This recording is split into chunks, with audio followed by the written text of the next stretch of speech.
Hey folks, Jesse Bayer here with Abundant Living Ecuador, coming to you from our offices in Loja, Ecuador. Today is Wednesday, February 22nd, in the middle of election season here, which is absolute madness.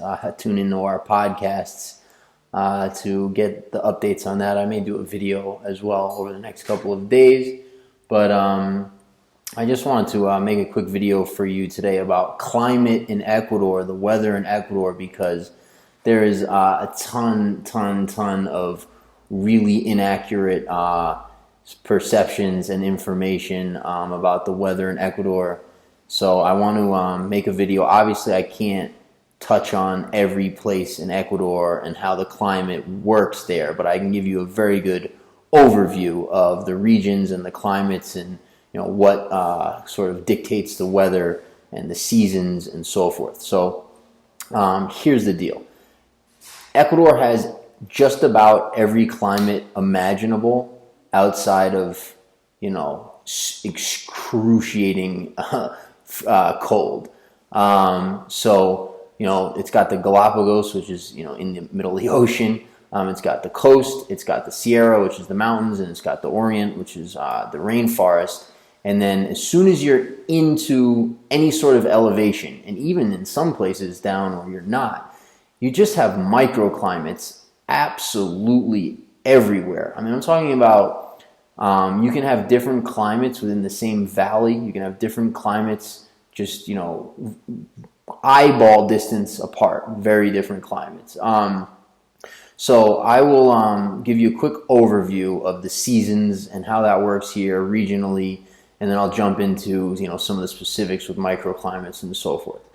So Ecuador has two seasons, and it doesn't affect every part of the country the same, but it has two distinct seasons that in much of the country have a lot of similarities. So Ecuador has rainy season and it has dry season, and those are very different things from one another depending on where you are.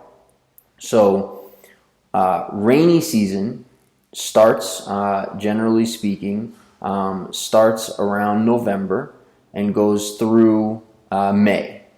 And rainy season here, it's sort of a poor, it's what they call it, but it's sort of a poor use of words, because when I think of rainy season, I think of Indian monsoons or something, and that is most decidedly not the case here.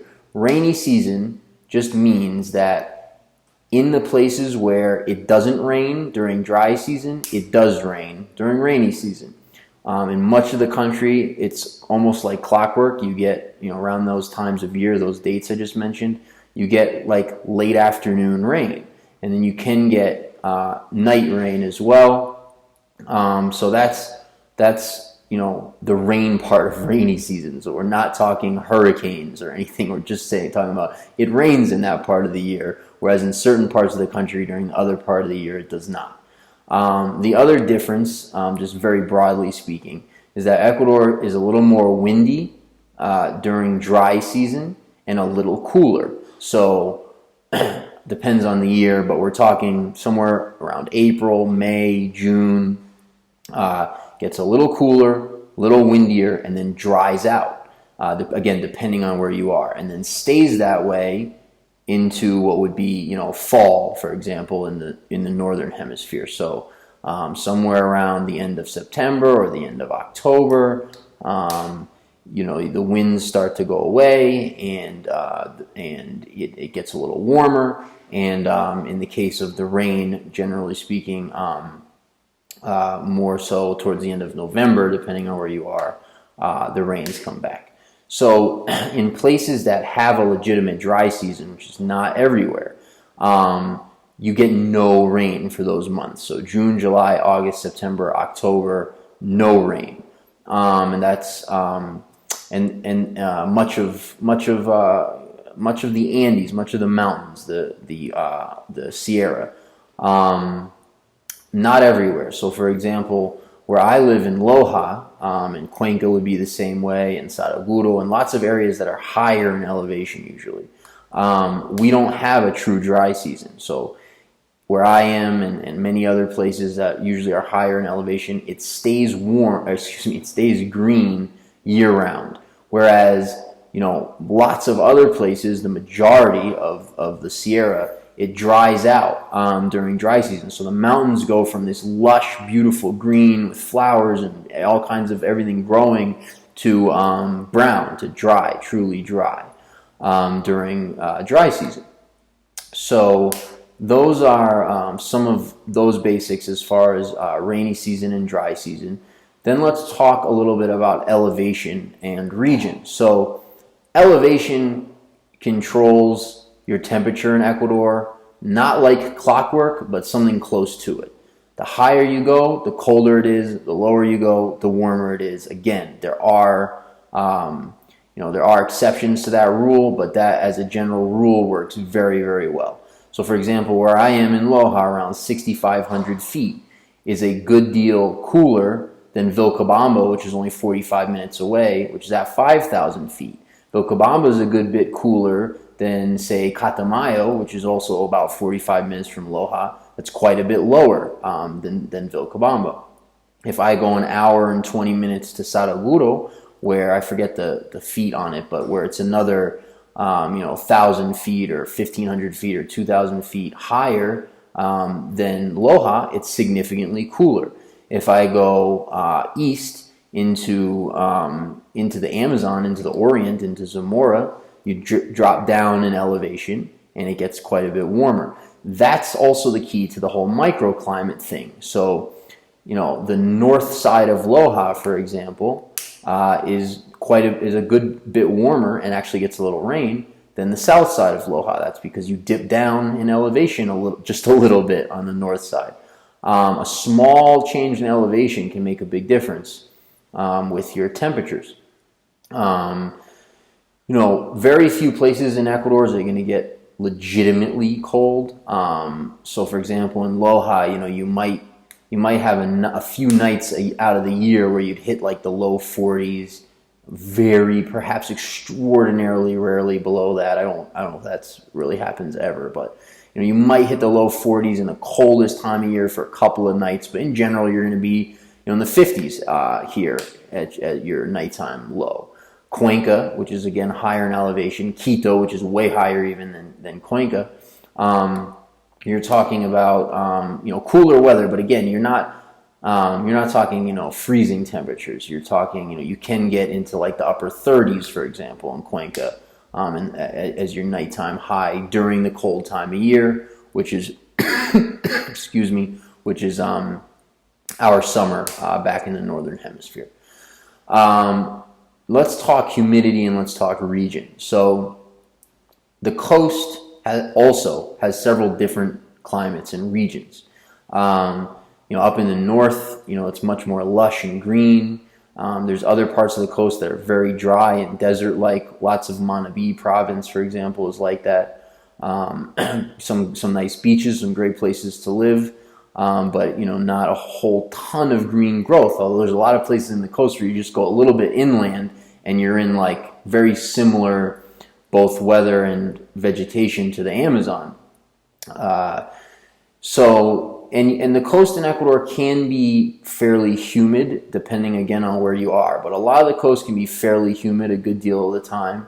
The other thing to keep in mind is that the coast also has those same seasons. So, for example, in the summer months, the winter months back home, that's the best time to be on. That's the best weather in Ecuador. So rainy season in Ecuador. What's summer?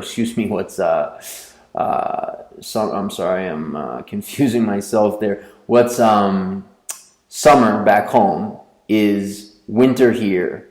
So what's winter back home, or what's summer back home? Yeah, what's winter back home is summer here, and that's the best time. So the coldest months back home, so November, December, January, February, March, those are the best months in Ecuador. Again, you have the least amount of wind, you have the warmest temperature, you have the rain, so everything's lush and green and nice, and that holds true on the coast. When you get into, again, depending where you are in the country, but when you get into what is our winter here, summer back home on the coast, You can have a lot of days that there's a lot of cloud cover and are just not that warm. You can be in the 70s, for example, a lot, which is nice weather, but if you're in the low 70s or things like that, it's not ideal beach weather. So the whole country, you're just better in what is summer here and winter back home. So yeah, the coast again can be humid and can be hot, certainly for times of the year. I mean, when you get into those cold months back home, the warm months here, it can be a little bit hot depending on where you are. Guayaquil, maybe for example, is a city that can have very warm temperatures, and you can be dealing with some humidity. The mountains, the Sierra, the Andean region of Ecuador is totally variable. It just depends on where you are and the time of year and the microclimate and the region, etc. As I've talked about a little bit, I'll just give you an example. Again, in Loja, so I'm 45 minutes away from Vilcabamba, where it's basically you're hitting daytime highs in the 70s all year round. I'm 45 minutes away from Catamayo, which for part of the year is like a desert, very dry, and it's also quite a bit warmer than Vilcabamba. I'm about an hour from Zamora, which is the beginning of the rainforest, and then I'm about an hour and 20 minutes from Saraguro, which is cold. And there's many microclimates within those microclimates as well. The other thing that can affect weather is, for example, how close you are to a forest, like a huge forest. Like if you're close to a national park, you can get more rain. Temperatures are usually cooler when you have a lot of a tree cover, a lot of forests. So if you're buying land down here, for example, you want to be really sure that during dry season you still have water, because sometimes the streams could dry out in certain places. There might not be a ton of water. For example, Vilcabamba, a lot of people think is so much water. Well, in a lot of places in Vilcabamba there isn't so much water, and you've got to make sure you have water during dry season, and that's true for much of the mountains during dry season. Now, the Amazon doesn't have dry season at all, so you're going to get year-round rain in the Amazon, and then in various places, generally when they're a little bit higher in elevation, you're going to get year-round rain in the Sierra as well. Other thing I should mention is bugs. So Ecuador obviously has bugs. It's totally just dependent on area as far as good and bad and how much bugs there are. But a trick is that as soon as you start getting up to 6,000 6,000 feet above sea level, 6,500, but even when you start getting up to like 5,800 and thereabouts, the bugs start being much less. And then as you get over 6,000 and certainly over 6,500, there's no bugs at all. So from my perspective, and I'm kind of a warm weather guy, I actually love temperatures in the 80s and 90s. Is for me great. I know that's not true for a lot of people, but for me, the sort of sweet spot in Ecuador is somewhere that's within the rain line, so somewhere that doesn't necessarily dry out all that much during dry season, and is between, say, 5,500 at the lowest end, or really like 5,800, and 7,000, 7,500 feet. And again, there's pockets that are exceptions to that rule where you can get over that elevation and still be warm-ish, but within that sort of range, your climate is good. It's not really ever cold. It's not really ever hot. Some of it can be cooler than I personally like, but it's a great climate even for me. And you get away from the bugs. So that's really, in my mind, sort of the sweet spot. If a little humidity is okay with you, there's lots of great places on the coast. There's amazing places in the Orient, in the Amazon as well. So it's just preference, and that's what's cool about Ecuador. There's a climate for everybody. You'll very likely be able to find your climate within a short distance of wherever you are, because there's so many microclimates and regions in the country. And there's lots of places that are below this sort of altitude that we're talking about that really have very few bugs as well. So that's not not necessarily a huge problem here. So that's it, folks. I hope that helps in your research on Ecuador, understanding a little more about climate. It is not the same climate all year here as many would lead you to believe.